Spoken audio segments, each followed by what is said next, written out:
ہے کہ جب چاند دیکھو تو روزہ رکھو اور چاند دیکھو تو افطار کرو. اور ساتھ میں بھی فرمایا فَإِنْ غُمَّ عَلَيْكُمْ، اگر تمہارے اوپر وہ پوشیدہ ہو جائے، یعنی غمہ کے معنی یہ کہ کوئی بادل بیچ میں حائل ہو جائے، غمام وغیرہ، تو فَقْدُرُوا لَهُ، تو پھر اس کے اندازہ لگاؤ. اندازہ لگانے کے معنی یہ کہ 30 روزے پورے کرو، جیسے کہ بعض دوسری روایتوں میں اس کی صراحت آئی ہے فَأَكْمِلُوا 30 روزے پورے کرو. اب اس میں کئی مسائل ہیں رؤیت ہلال سے متعلق. پہلی بات تو یہ ہے کہ یہاں نبی کریم صلی اللہ علیہ وسلم نے رمضان شروع کرنے اور رمضان ختم کر کے عید کرنے کو موقوف فرمایا ہے رؤیت ہلال پر کہ تم چاند کو دیکھ لو.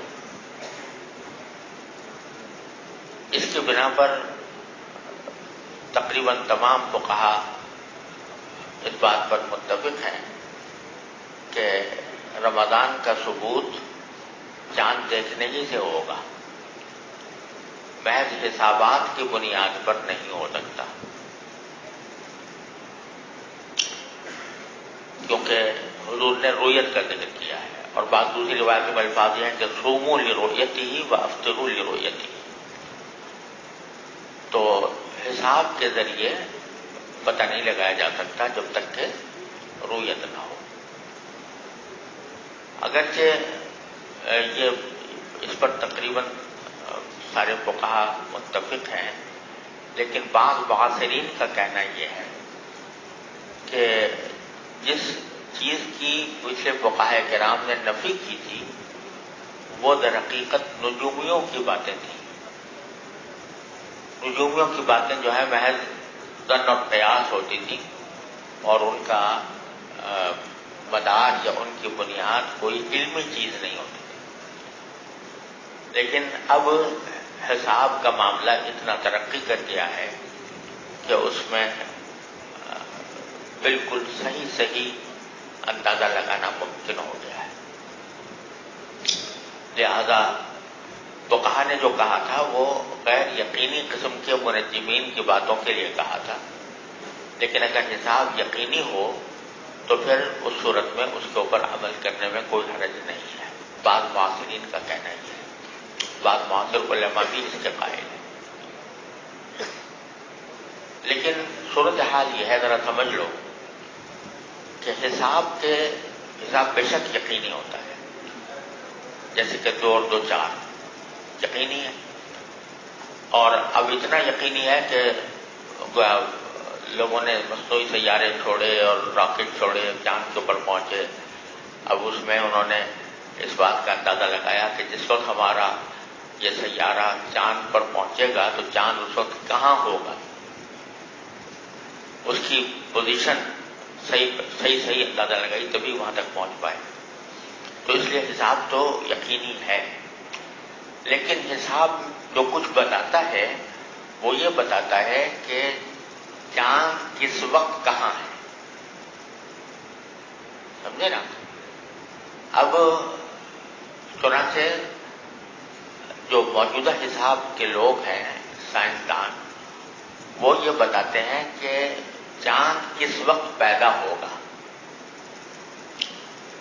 پیدا ہونے کے معنی یہ ہے کہ کون سا وقت ایسا آئے گا جس میں چاند جو ہے وہ پوری طرح سورج کی شعاع سے نکل جائے. یعنی ایک وقت ایسا آتا ہے نا جو 28 تاریخ کو کہ جو ہے چاند جو ہے وہ اس کو ڈھانپ لیتا ہے، سورج کی شعائیں ڈھانپ لیتی ہیں، اس لیے نظر نہیں آتا. ہوتا تو ہے موجود، لیکن سورج کی شعائیں ان کو ڈھانپ لیتی ہیں، اس واسطے نظر نہیں آتا. تو کون سا وقت ایسا ہے جب وہ سورج کی شعاع سے نکلے گا، ذرا سا نکلے گا، تو اس کو وہ کہتے ہیں چاند کی ولادت، چاند کی پیدائش. سمجھ گئے؟ تو چاند کی پیدائش کس وقت ہوگی یہ بات تو یقینی طور پر حساب سے معلوم ہو جاتی ہے، سمجھ گئے؟ لیکن اس چاند کا قابل رویت ہونا، اس قابل ہو جانا کہ وہ دیکھا جا سکے، اس کے بارے میں سائنسدانوں کے اقوال خود مختلف ہیں۔ بعض لوگ کہتے ہیں کہ چاند کی ولادت کے بعد کم از کم 38 گھنٹے چاہیے، 38 گھنٹے گزرنے کے بعد وہ اس لائق ہوگا کہ دیکھا جا سکے، بشرطے کہ کوئی بادل نہ ہو، بشرطے کہ غبار نہ ہو، وغیرہ وغیرہ۔ بعض کہتے ہیں نہیں 30 گھنٹے میں بھی نظر آ سکتا ہے، بعض کہتے ہیں 24 گھنٹے میں بھی نظر آ سکتا ہے، بعض کہتے ہیں 18 گھنٹے میں بھی نظر آ سکتا ہے۔ تو 18 گھنٹے سے لے کر اور 38 گھنٹے تک مختلف اقوال ہیں۔ تو یہ بات یقینی نہیں ہے کہ وہ کب قابل رویت ہوگا۔ یقینی جو بات ہے وہ کیا ہے؟ ولادت چاند کی، وہ تو یقینی ہے، لیکن کس وقت قابل رویت ہوگا اس میں بڑا اختلاف ہے خود سائنسدانوں کے درمیان، اور وہ کوئی متفقہ طور پر نہیں کہہ سکتے کہ کتنے دیر کے بعد وہ قابل رویت ہوگا، سمجھ گئے؟ تو پہلی بات تو یہ ہے کہ اس لحاظ سے حساب یقینی نہیں ہے کہ وہ قابل رویت کب ہوگا۔ اچھا، اب یہ جو اگر کہا جائے کہ بھئی چلو چاند کی پیدائشی کو معیار بنا لیا جائے کہ جب چاند کی پیدائش ہو جائے تو سمجھو کہ مہینہ شروع ہو گیا ہے، اگر اس کو معیار بنایا جائے تو اس صورت میں حقیقت میں وہ وقت جو ہوتا ہے چاند کی پیدائش کا وہ بھی ایک محاق کی حالت ہوتی ہے، یعنی نظر نہیں آ رہا ہوتا چاند، تو اس سے بہت گڑبڑ واقع ہوتی ہے۔ اگر اس کو مدار بنایا جائے تو بہت ساری گڑبڑیں پیدا ہو سکتی ہیں، لہذا اس کا کوئی قائل نہیں ہے کہ چاند کی پیدائش کو معیار بنایا جائے، بلکہ یہ معیار بنانا ہے کہ قابل رویت کب ہوگا، چاہے نظر نہیں آ رہا ہمیں لیکن قابل رویت ہے، تو اس کے بارے میں اتنا اختلاف ہے۔ اس وجہ سے جو ہے اس کے اوپر عمل کرنے میں دشواری ہے، سمجھ گئے؟ بعض لوگ یہ کہتے ہیں کہ یہ جو مولوی لوگ ہیں یہ حساب کو قطعی نہیں مانتے، آنکھ کے دیکھنے کو ضروری قرار دیتے ہیں، حالانکہ مثلا نماز کے جو اوقات ہیں وہ آج دیکھ کر کوئی بھی نہیں کرتا کہ کس وقت غروب ہوا کس وقت طلوع ہوا، بلکہ اس کا حساب ہے جنتری کے اندر لکھا ہوا ہے، اس کے حساب سے کرتے ہیں، لیکن چاند کے بارے میں یہ کہتے ہیں کہ اس کا ہم حساب پر عمل نہیں کرتے۔ تو بات در حقیقت یہی ہے کہ یقینی چیز جو ہے اگر کوئی ہوتی تو اس پر عمل کرنے میں کوئی مذائقہ نہیں تھا، لیکن یقینی چیز صرف اس کی پیدائش ہے، اس کا قابل رویت ہونا یقینی نہیں ہے۔ جب قابل رویت ہونا یقینی نہیں ہے تو پھر اس کے اوپر عمل کرنا بھی مشکل ہے۔ لیکن اب کچھ مسلمان سائنسدانوں نے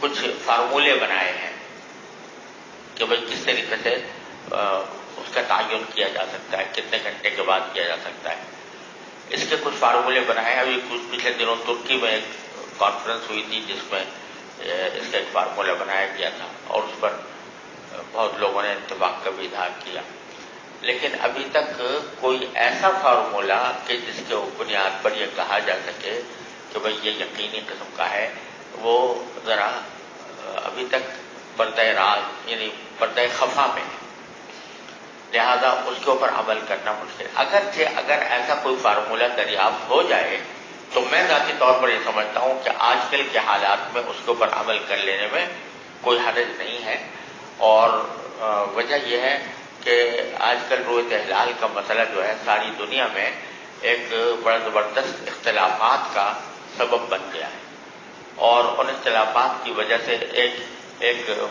ہی خاندان کے کچھ افراد روزہ رکھ رہے ہیں، کوئی چیز بنا رہے ہیں، خاص طور سے مغربی ملکوں میں، انگلینڈ میں اور امریکہ میں یہ بہت بڑا مسئلہ ہے اور اس کی وجہ سے بڑی پریشانیاں پیدا ہوتی ہیں، اور حالات ایسے ہو گئے ہیں کہ مواصلات کے ذرائع اتنے تیز رفتار ہو گئے ہیں کہ یہاں پر روزہ ہے اور دوسری جگہ عید ہے، 1 گھنٹے روزہ رکھ کے آدمی چلا تو وہاں پہنچا دوسری جگہ تو وہاں پر عید ہو رہی تھی، اور عید کے دن چلا کہ دوسرے شہر میں پہنچا تو وہاں روزہ رکھے ہوئے تھے لوگ۔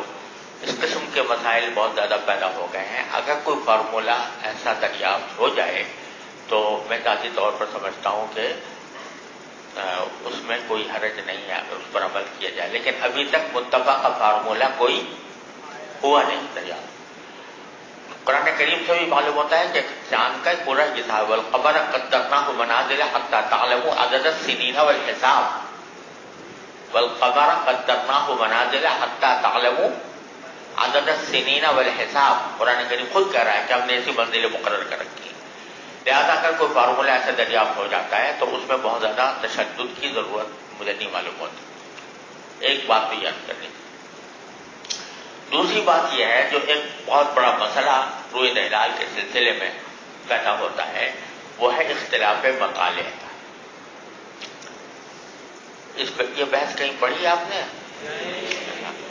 تو اس کو ذرا سمجھ لو۔ اختلاف مطالع جو ہے اس کا مطلب یہ ہے کہ مختلف جگہوں پر صورتحال یہ ہوتی ہے کہ کہیں چاند نظر آتا ہے، کہیں نظر نہیں آتا، تو مسئلے لوگوں کے مختلف ہوتے ہیں۔ تو آیا اختلاف مطالع کا اعتبار کیا جائے؟ اعتبار کرنے کا معنی یہ ہے کہ یہ سمجھا جائے کہ اگر کراچی میں نظر آیا ہے چاند تو لاہور والوں کو اوپر حجت نہ ہو، وہ اپنی رویت کا اعتبار کریں یا اپنی رویت کا اعتبار کریں۔ لکل اہل بلد رؤیت، یہ مسلک ہے امام شافعی کا۔ امام شافعی یہ کہتے ہیں کہ ہر اہل بلد کے لیے اسی کی رؤیت معتبر ہے، اور ایک جگہ کی رؤیت دوسری جگہ کے لیے کافی نہیں ہے۔ سمجھ گئے؟ اور ان کا استدلال حضرت عبداللہ بن عباس کے اثر سے ہے۔ ان کے مولا قریب تھے، ان کو رمضان کے اندر حضرت عبداللہ بن عباس نے شام بھیجا جہاں حضرت معاویہ کی حکومت تھی۔ تو وہ شام سے جب واپس آئے تو انہوں نے پوچھا کہ بھائی آپ لوگوں نے وہاں شام میں کس وقت روزہ وہ دیکھا تھا چاند؟ تو انہوں نے کہا جی ہم نے تو جمعہ کی رات میں دیکھا تھا۔ تو کہا جمعہ کی رات میں دیکھا تھا؟ ہم نے تو جمعہ کی رات میں چاند نظر نہیں آیا، ہمیں تو سبت کی رات میں چاند نظر آیا۔ تو اور قریب نے کہا کہ ہم نے بھی دیکھا، حضرت معاویہ نے بھی دیکھا، انہوں نے بھی روزہ رکھا، ہم نے بھی روزہ رکھا۔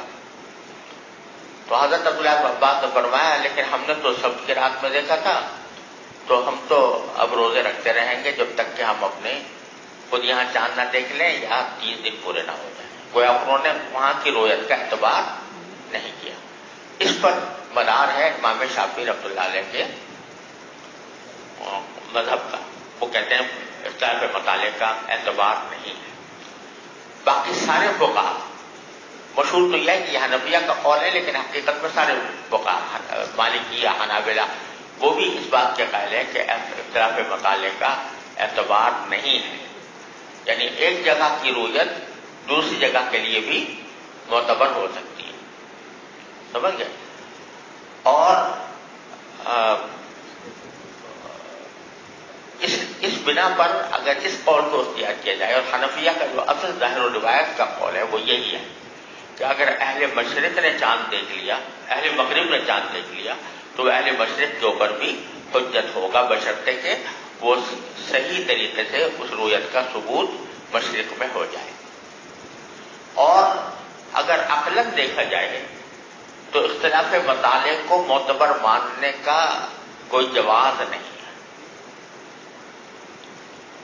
اس کی تفصیل یہ ہے، ذرا سمجھو کہ جب چاند افق پر نمایاں ہوتا ہے،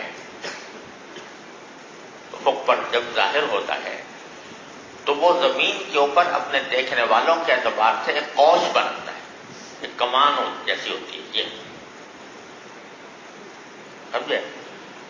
جو اس قوس کے اندر ہوگا وہ چاند دیکھے گا، جو قوس سے باہر ہوگا اس کو چاند نظر نہیں آئے گا، سمجھ گئے؟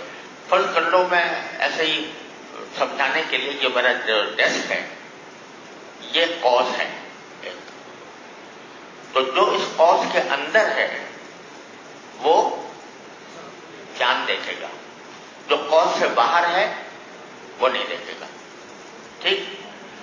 اب جو لوگ قوس کے اندر ہیں ان میں بعض اوقات ہزاروں میل کا فاصلہ بھی ہو سکتا ہے، جیسے ایک آدمی اس کونے پر کھڑا ہے قوس کے اور دوسرا اس کونے پر کھڑا ہے، تو ان کے درمیان کتنا فاصلہ ہوا؟ سینکڑوں ہزاروں میل، سمجھ گئے؟ لیکن ان کا مطلب متحد ہے،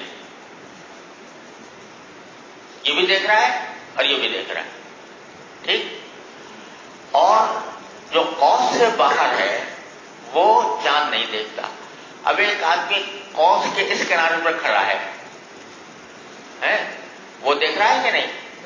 دیکھ رہا ہے، اور دوسرا اس قوس سے باہر یہاں کھڑا ہے جس کے درمیان 10 میل کا فاصلہ ہے، سمجھے نا؟ تو نہیں دیکھا، لہذا 10 میل پر بھی مطلب مختلف ہو سکتا ہے اور سینکڑوں میل پر بھی ایک جیسا رہ سکتا ہے، سمجھ گئے نا؟ تو میں اس کی مثال یہ دیا کرتا ہوں، مثلا ہمارا مینار ہے، تو اب اگر تم ادھر چلے جاؤ تو ایک دور تک نظر آتا رہے گا نا مینار، اور ایک وقت ایسا آئے گا کہ یہ نظر نہیں آئے گا، تو وہ آخری نقطہ جس پر نظر آیا ہے وہ یہاں سے فرض کرو 2 میل ہے، 2 میل تک نظر آ رہا ہے، تو 2 میل تک کا جو علاقہ ہے ان کا مطلب ایک ہے۔ آخری نقطے سے ذرا آگے بڑھ جاؤ 10 قدم تو نظر نہیں آئے گا، تو وہ کیا ہوا؟ اس کا مطلب مختلف ہو گیا۔ تو جو لوگوں میں یہ بات مشہور ہے کہ قریب والے کے اندر تو مطلب ایک ہوتا ہے اور بعید میں مطلب مختلف ہو جاتے ہیں، تو قرب و بعد کا اختلاف مطالعے سے کوئی تعلق نہیں ہے، سمجھ میں آئی بات؟ اچھا، اب اگر ایسا ہوتا کہ ہمیشہ زمین پر جو قوس بنتی ہے وہ ہمیشہ ایک ہی ہوتی، تو اس وقت ہم یہ طے کر سکتے تھے کہ بھئی جو اس قوس کے اندر ہیں ان کا مطلب تو متحد ہے، جو باہر ہیں ان کا مطلب الگ ہے نا؟ لیکن ہوتا یہ ہے کہ ہر مہینے چاند نئی قوس بناتا ہے۔ اب کہ اگر یوں ہے تو اگلے مہینے یوں ہوگی، جو لوگ اس قوس سے اندر تھے وہ باہر چلے جائیں گے، جو باہر تھے وہ اندر آ جائیں گے، تیسرے مہینے یوں ہوگی، چوتھے مہینے یوں ہوگی، تو ہر مہینے قوس میں تبدیلی واقع ہوتی رہتی ہے۔ لہذا مستقل طور پر یہ نہیں کہا جا سکتا کہ یہ شہر اور وہ شہر، یہ 2 شہر جو ہیں آپس میں متحد المطلع ہے یا مختلف المطلع ہے، بلکہ ہر مہینے الگ صورتحال ہو، سمجھ میں آئی بات؟ لہذا اگر اختلاف مطالعے کو معتبر مانا جائے تو یہ بھی ہو سکتا ہے کہ شہر کے ایک حصے میں چاند نظر آ رہا ہو، دوسرے حصے میں نظر نہ آ رہا ہو۔ کراچی تو بڑا شہر ہے، تو اس میں اگر وہ قوس کے اندر آدھا حصہ آ گیا شہر کا اور آدھا حصہ نہیں آیا تو آدھے حصے میں نظر آئے گا، آدھے حصے میں نظر نہیں آئے گا۔ تو اگر اختلاف مطالعے کو معتبر مانا جائے مطلقاً تو ایک ہی شہر کے اندر بھی مطلب مختلف ہو سکتا ہے، سمجھ گئے؟ پھر حدیث کے نقطۂ نظر سے اگر دیکھیں، یہ فرمایا کہ اذا رأیتم فصوموا، رأیتموہ فصوموا یصوموا لرؤیتہ، یہ خطاب کس کو ہے؟ مسلمانوں کو ہے نا، سب مسلمانوں کو۔ تو کیا اس کا مطلب یہ کہ ہر فرد چاند دیکھے، یہ مراد ہوگی، بلکہ یہ کہ اے مسلمانوں تم میں سے جو لوگ بھی چاند دیکھ لیں تو دوسروں کے لیے وہ معتبر ہے. سمجھے کہ نہیں؟ اب اس میں کوئی آپ نے تفریق یہ نہیں فرمائی کہ ایک شہر کے لوگ دیکھیں یا 2 شہر کے لوگ دیکھیں. صوموا ایھا المسلمون لرؤیتہ، اے مسلمانوں جب تم چاند دیکھ لو، یعنی تم میں سے کوئی افراد بھی چاند دیکھ لیں تو روزہ رکھو. تو اختلاف مطالعے کا تو کوئی اعتبار ہم نے کیا نہیں. دنیا میں کوئی بھی چاند دیکھ لے سارے مسلمانوں پر ہو جائے گی. بات ہو گئی؟ تو اس اختلاف مطالعے کے معتبر نہ ہونا، اختلاف مطالعے کا اور ایک جگہ کی رویت کا دوسری جگہ کی رویت پر منطبق ہونا، یہ بالکل عقلی نقلی ہر اعتبار سے درست ہے. سمجھ رہے ہو بات؟ جہاں تک عبداللہ بن عباس کے اثر کا تعلق ہے، ایک تو یہ کہا جا سکتا ہے کہ ان کا اجتہاد تھا. دوسری بات یہ ہے کہ بات یہ ہے، ذرا سمجھ لو کہ انہوں نے جو قریب نے آ کر شہادت دی وہ کس بات کی دی کہ رمضان کا روزہ جو ہے، رمضان کی رویت ان کے ہاں جمعہ کی رات میں ہو گئی تھی، ہے نا؟ تو اب رمضان تو جب آ کے بتایا تو رمضان کا آخر میں آ کے بتایا تو اس پر موقوف ہو گیا عید کا. تو جب حضرت عبداللہ بن عباس نے یہ کہا کہ بھائی تم نے وہاں رمضان کا روزہ دیکھا ہوگا تو جمعہ کے دن، اب اگر ہم تمہاری بات کا اعتبار کریں تو اپنے عید میں بھی اعتبار کرنا پڑے گا نا. ایک دن پہلے ہمیں عید کرنی پڑے گی.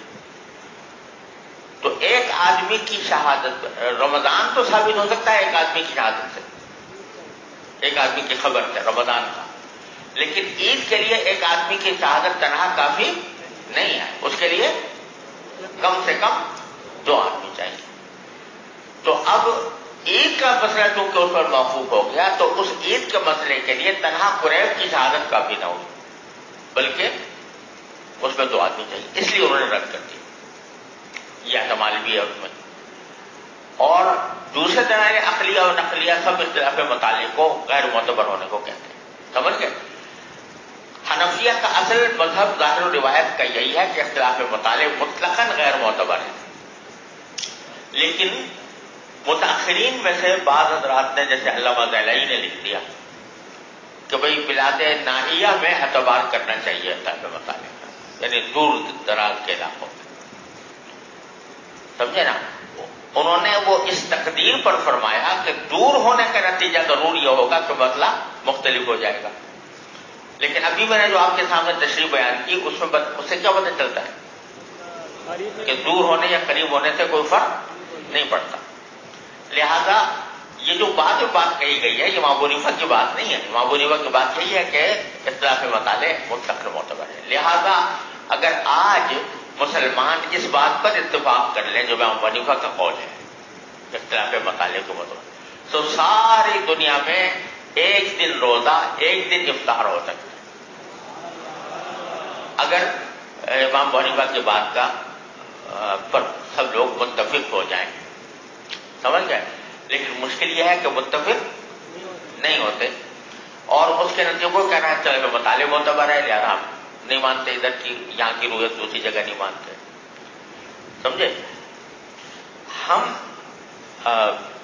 پاکستان کے اندر مرکزی رویت حال کمیٹی قائم ہے اسی کام کے لیے، اور وہ ہمارے بزرگوں نے بڑی محنت سے اور بڑی جد و جہد کے بعد وہ قائم کروائی تھی، اس لیے تاکہ سارے ملک کے اندر ایک دن روزہ یا عید ہو سکے. اسی کی بنیاد پر عمل ہوتا ہے. لیکن ہم اگر چاہیں سعودی عرب کی رویت پر یہاں عید کرنا تو وہ بھی کر سکتے ہیں شرعاً، یعنی امام ابو حنیفہ کے قول کے مطابق. لیکن وہاں ایک دشواری یہ پیدا ہو گئی ہے سعودی عرب میں کہ ان کے ہاں ایک مسئلہ یہ ہے کہ وہ شہادتوں، ایک تو ہوتا یہ ہے، افسوسناک صورتحال یہ ہے بہت عرصے دراز سے کہ وہ عید اور بقرعید کے چاند کا تو دیکھنے کا وہ کرتے ہیں، اہتمام کرتے ہیں۔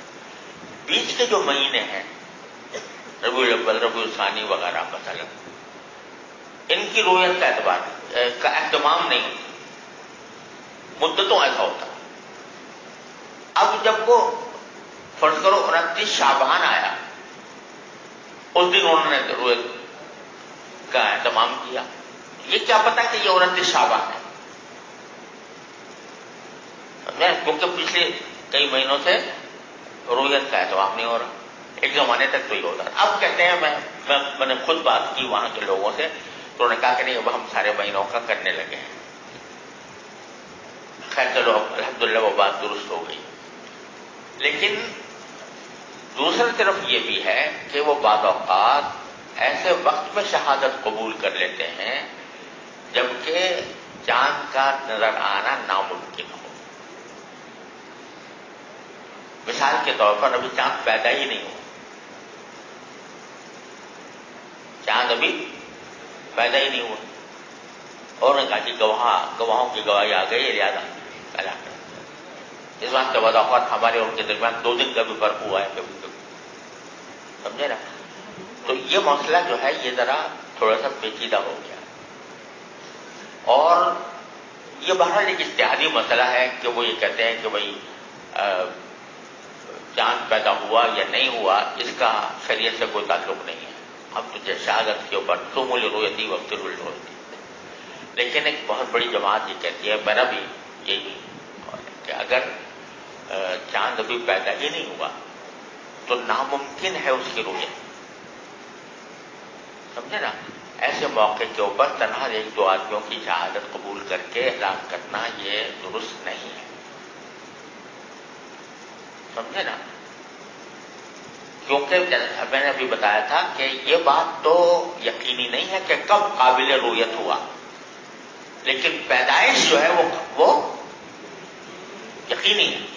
اگر پیدائش سے پہلے کوئی آپ کے آدمی گواہی دے کہ میں نے چاند دیکھا، تو وہ ایسا ہی ہے جیسے کوئی شخص آ کے گواہی دے 28 تاریخ کو کہ میں نے چاند دیکھ لیا، سمجھے؟ اس کا کوئی اعتبار نہیں، وہ شہادت متہم ہے، لہذا اس شہادت کو رد کرنا چاہیے۔ پچھلے دنوں خود مکہ مکرمہ میں ایک کانفرنس تھی رویت ہلال کے بارے میں، جس کے لیے میں نے مقالہ بھی لکھا، وہ چھپ بھی کیا ہے، تو وہاں سارے علماء تقریباً اس بات پر متفق ہو گئے، قرارداد پاس ہو گئی کہ جب تک ممکن نہ ہو اس وقت میں شہادت کا اعتبار نہیں ہے، سمجھے؟ لیکن اب اتنا تو ہوا ہے کہ وہ چاند کی ولادت سے پہلے کا اعلان نہیں کرتے، لیکن ولادت کے بعد 2 گھنٹے بعد اعلان کر دیتے ہیں، 4 گھنٹے بعد اعلان کر دیتے ہیں، حالانکہ کم از کم 18 گھنٹے تو سبھی متفق ہیں کہ 18 گھنٹے ہوتے ہیں، لگتے ہیں۔ اس وجہ سے ذرا سعودی عرب کے ساتھ چلنا مشکل ہو گیا، سمجھ گئے؟ لیکن بہرحال کیونکہ وہ ایک اجتہادی مسئلہ ہے اور معاملہ مجتہد فی ہے، لہذا اگر کچھ لوگ سعودی عرب کی رویت پر کرتے ہیں، جیسے انگلینڈ میں کرتے ہیں، امریکہ میں کرتے ہیں، تو بہرحال ان کو بالکل باطل نہیں کہا جا سکتا۔ وہاں اتنا جھگڑا ہے مغربی ملکوں میں، یورپ میں اور امریکہ میں، کہ کوئی حد و حساب نہیں۔ تو میں ان سے یہ کہتا ہوں کہ بھائی یہ معاملے مجتہد فی ہیں، ان میں کسی کے قول پر بھی عمل کر لو، لیکن خدا کے لیے متحد ہو جائے۔ مسلمانوں کے درمیان تفرقہ جو ہے یہ بدترین برائی ہے، اس برائی سے بچنے کے لیے اگر کسی قول مرجوح پر بھی عمل کر لیں، سب متفق ہو جائیں تو ٹھیک ہے، کوئی حرج نہیں۔ اب ہوتا ہی ہے جب میں یہ بات کہتا ہوں تو ادھر والے اس کو اپنے حق میں لے جاتے ہیں، ادھر والے اپنے حق میں لے جاتے ہیں۔ اب میں نے جواب دینا ہی چھوڑ دیا، وہ کہتے ہیں جی تک صاحب نے فتویٰ دے دیا سعودی عرب کی رویت کے اوپر فتویٰ عمل کرنا چاہیے، اور دوسرے کہتے ہیں کہ انہوں نے فتویٰ دے دیا ہے کہ بھئی اپنی رویت کا اعتبار کرو، سعودی عرب کا اعتبار کرو. میں نے یہ کہا کہ چاہے اپنی رویت کا اعتبار کرو، چاہے سعودی عرب کا اعتبار کرو، لیکن خدا کے لیے متحد ہو جاؤ. جس پر متحد ہو کر کوئی ایک طریقہ اختیار کر لو تو وہ ٹھیک ہے، بنسبت کوئی حرج نہیں ہے، چاہے وہ مرجو ہو. لیکن وہ آدھی بات کہتے ہیں، اور آدھی بات ایک فریق لے اڑتا ہے، آدھی بات ایک فریق لے اڑتا ہے. یہاں تک کہ ایک مرتبہ انگلینڈ کے لوگوں نے اتفاق کیا، سب نے مجھے دستخط کر کے بھیجے، دونوں فریقوں نے، کہ آپ آ جائیں یہاں پر اور آ کر ہمارے درمیان فیصلہ کر دیں، جو آپ کا فیصلہ ہوگا ہمیں منظور ہوگا. یہ لکھ دیا. تو میں نے جو ایک فریق کے جو سربراہ تھے ان کو فون کیا. میں نے کہا بھائی یہ آپ کی طرف سے خط آیا ہے، یہ آپ اس کو مانتے ہیں، اس پر عمل کریں گے اگر میں کوئی بات کہوں؟ کہ جی بالکل کریں گے، اور آپ تو ظاہر ہے یہی فتویٰ دیں گے.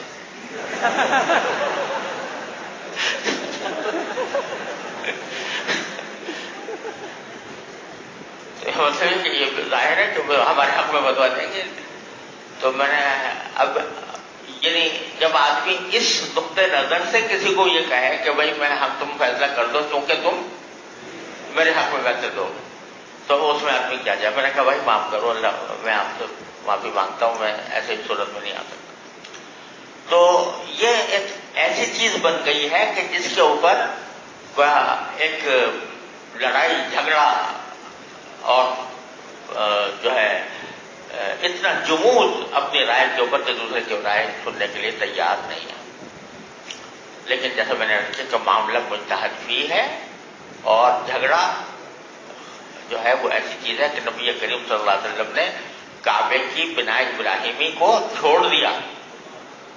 کس وجہ سے؟ کہ فتنہ نہ پیدا ہو جائے. یہاں فتنے ہے کہ ہر ایک اپنے اس کے اوپر جمع ہو بیٹھا ہے اور دوسرے کی بات سننے کو تیار نہیں. استغفر اللہ ربی.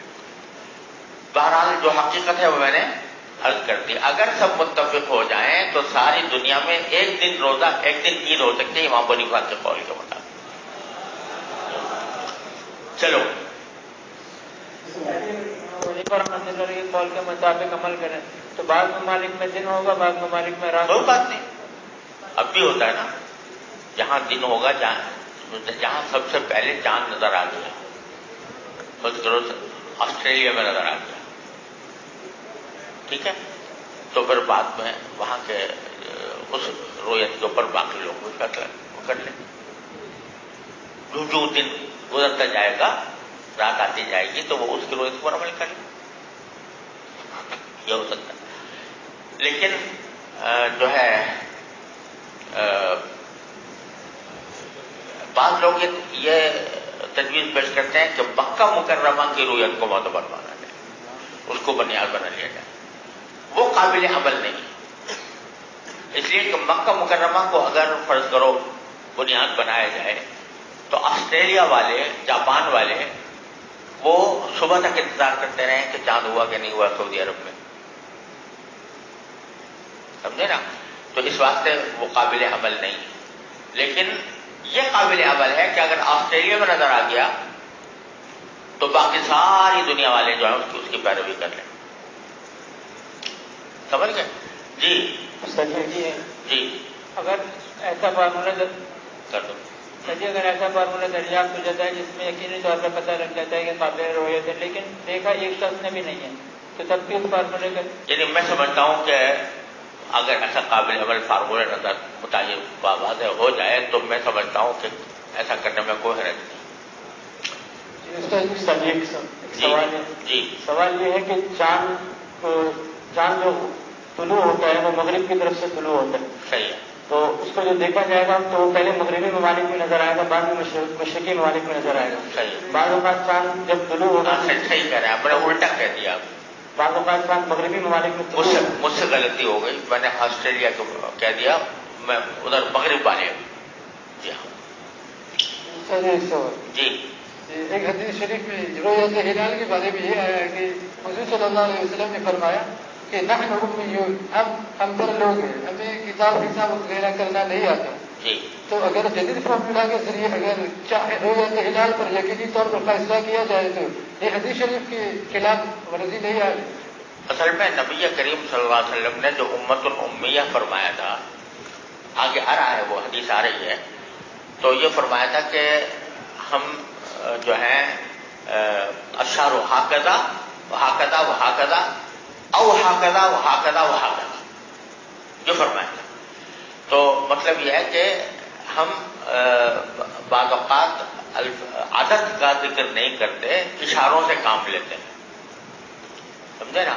تو مہینہ یا 30 کا ہوگا یا 29 کا ہوگا، اس میں وہاں شمولی رویتی اور ابتدائی رویتی وہاں پر مذکور نہیں ہے، لہذا اس جگہ پر یعنی اس کو وہاں پر جا کر منطبق کرنا یہ ضرورت۔ اب یہ تو اس کا مطلب اگر اس کو یوں لیا جائے کہ بھئی حضور نے کہہ دیا تھا کہ ساری زندگی امت، ہم امی امت ہیں، لہذا نہ لکھتے ہیں نہ حساب کرتے ہیں، تو اس کا مطلب یہ کہ ساری زندگی امت مسلمہ جو ہے نہ لکھے نہ حساب کرے، یہ مقصود تو نہیں تھا نا۔ اور اس حدیث میں شمول رویتی اور ابتدائی رویتی کا کوئی ذکر نہیں ہے، بس یہ فرمایا کہ بھئی ہم بجائے اس کے کہ یوں کہیں کہ 30 اور 29 ہوگا، ہم یہ کہتے ہیں ہاکذا وہاکذا وہاکذا او ہاکذا وہاکذا وہاکذا، یہ بات فرمائی تھی بس۔ باقی رویت کے ساتھ اس کا ذکر نہیں ہے امت الامیہ العبد والناصر کا۔ جی باب من صام رمضان ایمانا، جی اگر مرکز رویت ہلال کمیٹ کے علاوہ اگر کوئی اور کمیٹ والا رویت ہلال کا فیصلہ کر لے تو وہ فیصلہ اس علاقے کے لیے رویت معتبر ہو گیا نہیں؟ دیکھو مرکزی روزہ کمیٹی نے اگر چاند نہیں دیکھا اور یہ کہا کہ بھئی آج چاند نظر نہیں آیا، لیکن کسی شہر میں نظر آ گیا لوگوں کو، تو ان کو تو پہلے تو چاہیے کہ مرکزی روزہ سے کمیٹی سے رابطہ کریں، ان کو بتائیں کہ بھئی ہم یہاں پر اتنی شہادتیں ہیں، اور مرکزی روزہ کمیٹی کو چاہیے کہ وہ اس کو سنیں اور سن کر پھر اس کے مطابق فیصلہ کریں۔ لیکن اگر کسی وجہ سے رابطہ نہیں ہو پایا اور کسی ایک شہر میں چاند نظر آ گیا یا ایک اور وہاں پر شہادتیں گزر گئیں، تو وہاں کی رویت صرف اسی شہر کے تک محدود ہوگی، اس کو پورے صوبے کے یا پورے ملک کے اوپر معتبر نہیں مانے، کیونکہ ان کو ولایت حاصل نہیں۔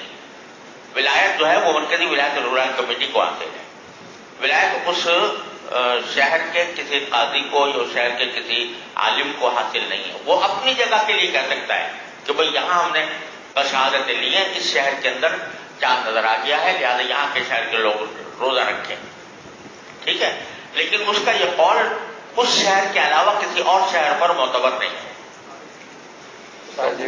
جی مرکزی ہلال کے نمائندے تو ہر صوبے میں پائے جاتے ہیں، ہاں، تو اگر کسی صوبے میں چاند دیکھنے کی بات پھیلتی ہے تو یقیناً ان تک یہ بات پہنچتی ہے، تو ان کی ذمہ داری بنتی ہے کہ اس پر عمل کریں اور تحقیق کریں۔ عمل نہ کریں، تحقیق کریں، ہاں تحقیق کریں، تحقیق کرنا پڑے گا، لیکن پھر اس آج کل اس طرح ہوتا ہے کہ وہ کسی کی بات سنتے نہیں اور اسی پر عمل کیا جاتا ہے۔ نہیں، ایسی بات نہیں ہے، ایسی بات نہیں ہے۔ اگر ان کے پاس شہادتیں جائیں گی تو وہ ضرور اس کی تحقیق کریں گے، ایسا نہیں ہوتا۔ یہ خامخواہ حق درمی کی بات ہے کہ ہم ان تک نہیں پہنچائیں گے، ہم خود لیں گے شہادتیں، تو یہ غلط بات ہے۔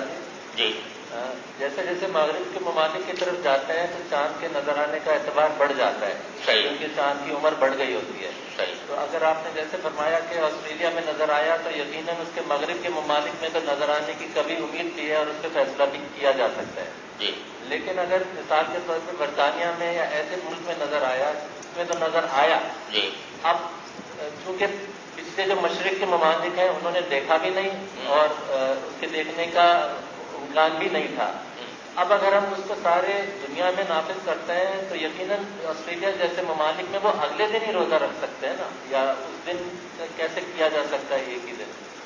یعنی ہوگا یوں کہ مثال کے طور پر اگر مغرب میں چاند نظر آیا تو اس کا اعتبار اگر آسٹریلیا میں بھی کیا جائے تو اس میں شک نہیں کہ یہ دشواری پیدا ہوگی، لیکن اگر فرض کرو یہ ایسا ہی ہوگا جیسے کہ کبھی مدینہ منورہ میں بھی ہوا رسول کریم صلی اللہ علیہ وسلم کے زمانے میں کہ ایک دن چاند نظر نہیں آیا، فیصلہ کیا بھائی نظر نہیں آیا، روزہ نہیں ہے، اگلے دن شہادت آ گئی تو وہ روزہ لوٹا لیا، حضور اقدس صلی اللہ علیہ وسلم نے لوٹا لیا۔ تو اگر فرض کرو ایسا ہو کہ مغرب میں نظر آیا اور اس وقت آسٹریلیا کے میں دن ہو چکا تھا، تو اس واسطے وہ اگلے دن قضا کر لے گا۔ جی جی جی یہ عرفے کا دن جو ہے، بعض لوگ جب سعودی عرب میں عرفے کا دن ہو تو پاکستان میں روزہ رکھنا جائز نہیں قرار دیتی، اس کا کیا ہو سکے؟ پاکستان کے بعد پاکستان میں بعض لوگوں کو اس دن پر روزے کو جائز نہیں مانتے، کیوں؟ تو یہ تو وہاں عید کا دن ہے اس وجہ سے۔ جی جی یہ غلط بات ہے۔ ہر جگہ کا حکم جو ہے اپنے مسئلے کے اعتبار سے ہوتا ہے، ہر جگہ کا حکم اپنے مسئلے کے اعتبار سے ہوتا ہے، تو لہذا وہ دن یہاں پر 9 ذی الحجہ کا دن ہے اور وہ 10 ذی الحجہ نہیں ہے۔ چلو بھائی سعید صاحب، جی عرفے کے دن کو جو فضیلت حاصل ہے، بعض لوگ کہتے ہیں کہ وقوف عرفہ کی وجہ سے، تو وہ دونوں قول ہیں، لیکن زیادہ صحیح ہے کہ وہ 9 تاریخ جو ہے ذی الحجہ سے یوم النحر سے ایک دن پہلے، تو وہ فضیلت اس کو بھی حاصل ہے۔ جو یہاں ہے وہ یہاں کے اعتبار سے جو 9 ذی الحجہ ہے اس کو بھی وہی فضیلت حاصل ہے۔ چلو یار ہم سے بہت دیر ہو گئی۔ من صام رمضان